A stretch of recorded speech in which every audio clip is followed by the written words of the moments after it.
Hello කොහොමද යාළුවනේ ඔයාලට මේක කරලා ඉන්නේ අපේ channel එකේ 8 වෙනි vlog එකේ ඇල්ලට සංචාරයේ අපේ දෙවෙනි වීඩියෝ එකත් එක්ක. ඉතින් ඔයාලා ඇල්ලට සංචාරයේ පළවෙනි වීඩියෝ බලන්න ඉතින් නම් උඩ තියෙන link එකෙන් ගිහිල්ලා ඒ වීඩියෝ එක බලලා එන්නකෝ ඔයාලත් මාත් එක්ක ආරක්කු නම් මේ පාලම් බලන්න යන්න. ඔන්න කතා වෙන්න කතාව අපේ අද ගමනාන්තය වන ආරක්කු 9 පාලම ගාවට ආවා. ඉතින් අපි හිමින් පාලම ගාවට යන්න පහලට වහින ගමන් ඉන්නකොට අපිට කෝච්චිය හැඩ ඇහුණා. ඉතින් ඒ වගේ ලස්සන දර්ශනයක් කොහොම මිස් කරගන්නද?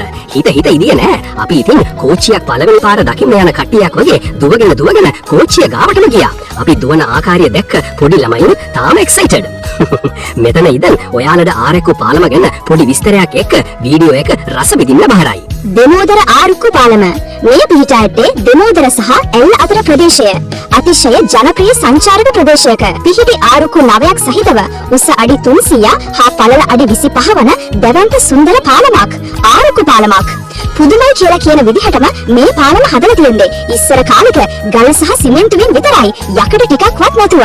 ලංකාවේම ගල්කරුවෝ, කම්කරුවෝ ඔවුන්ගේ උනන්දුවෙන්, දක්ෂතාවයෙන් මේක ඉදි කරලා.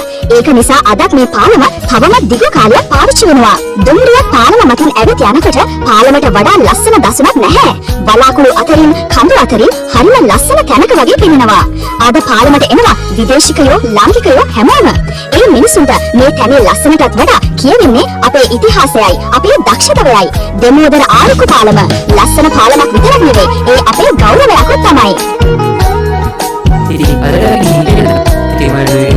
වීඩියෝ like කරලා ආයෙ කමෙන්ට් එකක් දාලා යන්න සබස්ක්‍රයිබ් කරලා